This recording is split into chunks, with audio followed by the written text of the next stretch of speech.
bien, je m'appelle Pascal Jacquet, je suis président de la Sulvo-en-Velin Lyon Métropole Handball depuis 3 ans et demi. La Sulvo-en-Velin, c'est un club qui est un club historique du handball féminin français.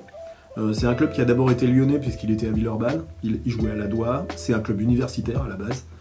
Il a été créé maintenant il y a très longues années, il date de 1945, donc juste après la guerre. C'est un club qui est historique dans le handball féminin de haut niveau, qui a joué en première division pendant quasiment 40 ans. Qui est en deuxième division depuis de très longues années aussi, qui est descendu en National 1 pendant 3 ans il y a quelques années, mais qui est remonté quasiment tout de suite. Et c'est un club historique de l'éducation par le sport et de l'engagement sociétal, parce que c'est un club qui est actif sur les terrains de l'éducatif depuis très très longtemps également. Le fonctionnement de la SUL est donc avec un volet associatif qui est fort. Aujourd'hui, on a 200 licenciés à peu près, filles. En tout, on a 220 licenciés au club avec les cadres et les dirigeants bénévoles. Avoir 200 filles dans un club, c'est pas anodin.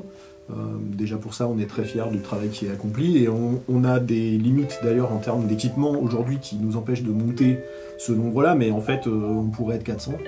On a énormément de demandes à Vaux-en-Velin, on a une population qui est très intéressée par cette pratique-là, et notamment les filles.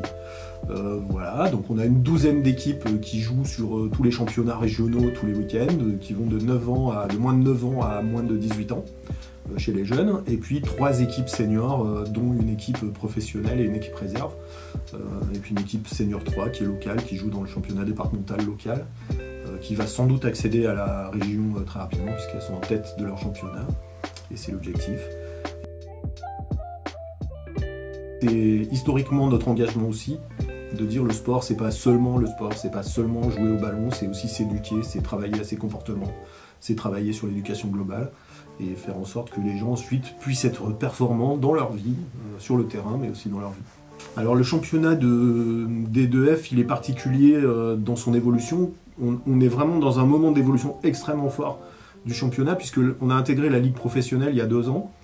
Ce championnat a intégré la Ligue professionnelle il y a 2 ans. En fait, on intègre pour nous un club très fermé à Lyon, qui est celui des clubs professionnels, dans lesquels on compte l'Asvel, l'OL, le Loup. On est fiers d'y être, en même temps on sait le combat qu'il faut mener, puisque c'était pas le cas de la SUL jusqu'à présent, et il y a encore 2 ans, on avait un fonctionnement totalement associatif. Alors les supporters, c'est un peu mixé, c'est-à-dire il y a beaucoup d'amoureux du handball féminin, il y a beaucoup de handballeurs dans les gens qui viennent nous voir. Il y a une partie de la population vaudaise, mais qui est plus liée à leurs filles qui font du hand. On a beaucoup de parents qui nous suivent, qui suivent leurs filles, qui le font de manière très intense d'ailleurs, qui sont très engagés. Et du coup, on a un public qui est assez mixé entre un public lyonnais amoureux de sport et de handball et de sport féminin, et puis un public vaudais de parents, d'accompagnateurs, de gens qui sont intéressés et qui suivent leurs enfants ou les amis de leurs enfants et qui sont très déterminés aussi, qui sont fidèles, qui sont réguliers. Aujourd'hui, nos ambitions, elles sont plutôt dans des ambitions de construction, c'est-à-dire qu'on réfléchit plutôt à savoir poser un certain nombre de fondamentaux qui sont des fondamentaux économiques, sociaux, sportifs, formatifs, dans la structuration globale du club. Intégrer des staffs, intégrer des personnes qui sont compétentes, intégrer de l'expertise, de manière à jouer sur l'amélioration globale qualitative et de manière à jouer sur le développement du projet. On se met qu'un truc en tête quand même, c'est de se maintenir à ce niveau-là. Donc de rester dans la course à la professionnalisation, de rester dans la course à la structuration et de nous améliorer. Et c'est suffisamment déjà complexe comme ça pour se fixer des objectifs inatteignables, quoi. Enfin, le but, c'est pas avoir d'objectifs qui nous freinent, qui nous font peur et dans lesquels on se dirait tiens, je vais pas y arriver. ESM, c'est une société coopérative d'intérêt collectif qui a été créée le 1er octobre 2022, donc en fait qui a à peine plus d'1 an. C'est une société qui a la caractéristique d'être coopérative. Dans le monde du sport, on est la 2e, il n'y en a pas d'autres, à part le Sporting Club Bastia en Corse pour les footballeurs et nous.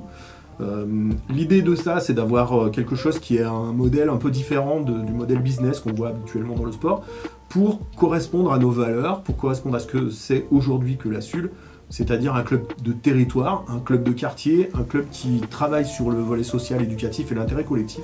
Alors on est sur des champs qui sont tous orientés vers le sport. C'est notre point fort, c'est ce qu'on connaît. Donc en fait on est dans un mode où on va à certains moments en fait travailler sur les éléments de management que des chefs d'équipe, des responsables de société, des chefs de service peuvent développer dans leur travail quotidien. Et là, on leur amène finalement des modèles de management qui sont issus du sport, du monde du sport, du coaching sportif, de l'accompagnement des sportifs. On travaille sur des dimensions de prévention qui sont par exemple toutes les dimensions sur les gens qui travaillent à l'extérieur, sur des chantiers, dans des métiers physiques, dans des métiers durs. En fait, tout ce qui est autour de la prévention à la blessure, la prévention aux accidents, la prévention physique et mentale.